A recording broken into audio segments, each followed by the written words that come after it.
He towered over boxing and transcended sport itself. Muhammad Ali is one of the most powerful figures in the history of the world.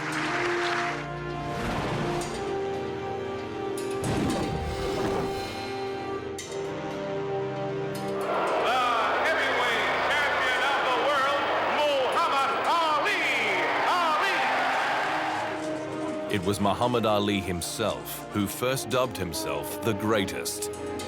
It was 1964, and he was about to fight Sonny Liston, a frightening brawler, for the heavyweight championship of the world in Miami, Florida. He was just 22 and still known by his birth name, Cassius Clay.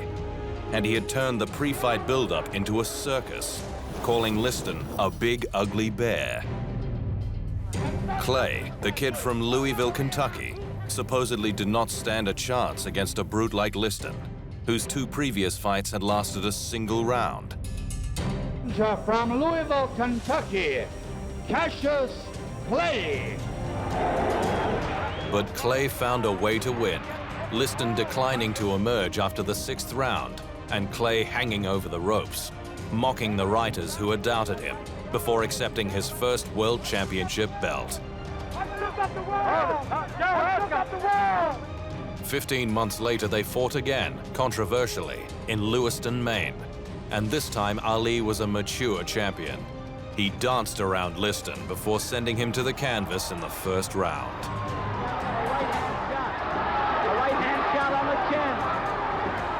Ali glowering over the fallen challenger after he hit the canvas. It resulted in one of the most famous images in all of sports. Ali ended up winning the World Heavyweight Championship 3 times, the first to do so. Along the way, he was suspended from boxing and stripped of his passport for refusing to serve America in the unpopular Vietnam War. He changed his name from Cassius Clay, my slave name, he called it, to Muhammad Ali, and adopted the Islamic faith. He challenged America on race relations, joined a radical group known as the Nation of Islam, led by Elijah Muhammad, and befriended Malcolm X, the prominent civil rights activist. Years before rap and hip-hop became popular, he devised poems to promote his fights and to belittle his opponents. I'm so fast, man, I can run through a hurricane and don't get wet. When George Foreman meets me, he'll pay his debt. I can drown a drink of water and kill a dead tree. Wait till you see Muhammad Ali.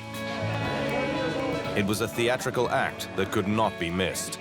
The world literally could not look away, and Ali became the most recognizable person on earth. His fights went into the annals of history. The Thrilla in Manila against Joe Frazier, the Rumble in the Jungle against George Foreman. They are still talked about decades on.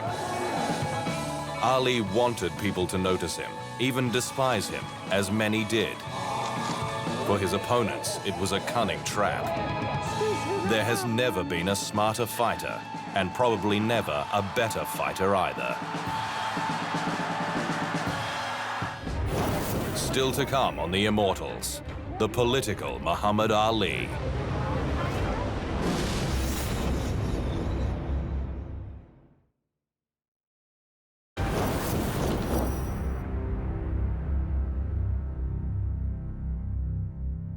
Will you go into service as such? This would be 1,000% against the teachings of the Honorable Elijah Muhammad, the religion of Islam, and the Holy Quran, the holy book that we believe in. This will all be denouncing and defying everything that I stand for.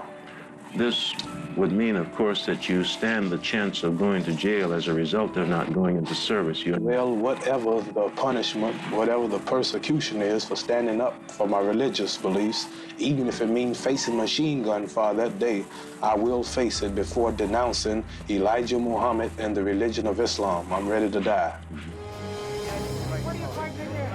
Muhammad Ali's refusal to accept the draft into the US military in 1967 was his most famous political and social act. As the undefeated heavyweight champion of the world, it drew huge publicity as he fought moves to jail him, and he lost his titles and state by state was banned from fighting. It was an incredibly brave act given the response it provoked in an era of social unrest in America. Ali scared the American establishment. They didn't really understand black people very well.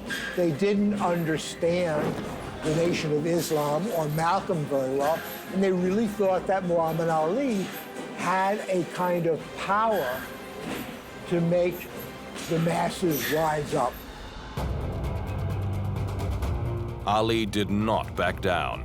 He toured the US speaking out against the Vietnam War as his suspension continued for 3 years. He told Americans that their country had its own problems. I got no quarrel with them Viet Cong. He won an appeal against his conviction, resumed boxing in 1970, and reclaimed the world heavyweight title. The rest, as they say, is history.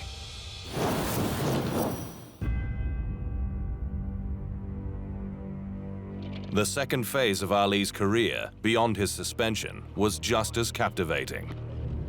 In 1971, he appeared to be a diminished force when he lost to the world champion Joe Frazier in New York, his first ever defeat in a professional bout. Ultimately, he had to go to Africa and fight the powerful George Foreman to win the heavyweight belt again 3 years later. It was October 30, 1974, in Kinshasa, Zaire, a fight held at 3 a.m. for purposes of television and promoted by the notorious Don King. Ali had an idea. He wedged himself against the ropes and let Foreman flail at him, ducking and weaving and parrying for 7 rounds, so that observers thought him doomed, or at least frozen. Ali later called it his rope-a-dope.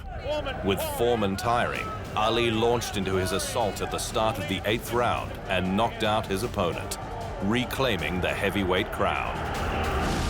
The men in his corner, from trainer Angelo Dundee down, had no clue of the ruse that he had planned for Foreman. The trick was to make him think he was the baddest man in the world, and everybody had to run from him.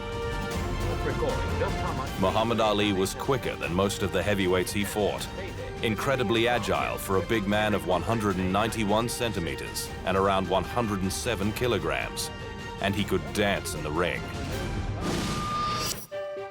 He had power, but he did not maul opponents or terrorize them like Liston had, or Mike Tyson did later. There was a subtlety to his craft and a beauty to the way he fought, albeit that he would trash talk with the best of them. The world came to love him, and even opponents like Foreman, whom Ali had belittled as the Mummy, befriended him. Because when you're boxing, you're so competitive, you're so jealous, then afterwards you realize, hey, we have too much in common. We're both heavyweight champ of the world, got lots of children. Why can't we be the best of friends? And I found him to be the best of friends. Over the next 3 years, Ali successfully defended his title 10 times, including the famous, or infamous, third bout against Frazier in Manila, one of the most brutal fights ever. It's the greatest chance of your life. You're getting it. Are you ready, man? Yeah, I'm definitely ready. And I will be more ready by the time the fight comes up. But in February 1977, he lost to Leon Spinks in Las Vegas, conceding 13 years in age to his opponent. The greatest had just one more shot in the locker. A rematch was scheduled for September of the same year in New Orleans. At 36 years, 241 days, Muhammad Ali beat Spinks in the rematch and was world heavyweight champion for the 3rd time. It is such a monumental feat that it is virtually forgotten that he had 2 more fights, losing to his old sparring partner Larry Holmes and to the Canadian Trevor Berbick at 39 years of age. By then, his regular doctor had quit the entourage, saying that his kidneys were damaged and that he needed to stop. He would later develop Parkinson's disease. Muhammad Ali fought 61 times as a professional, winning 56 times, 37 by knockout, and losing just 5 times. Of the 5 defeats, 3 were in his last 4 fights, beyond the age of 36. He was honored in film and song. He lit the torch to open the 1996 Atlanta Olympic Games, was named to Time's Most Important People of the 20th Century, and anointed the Athlete of the Century by Sports Illustrated. Ali's death in 2016 caused a wave of mourning around the world.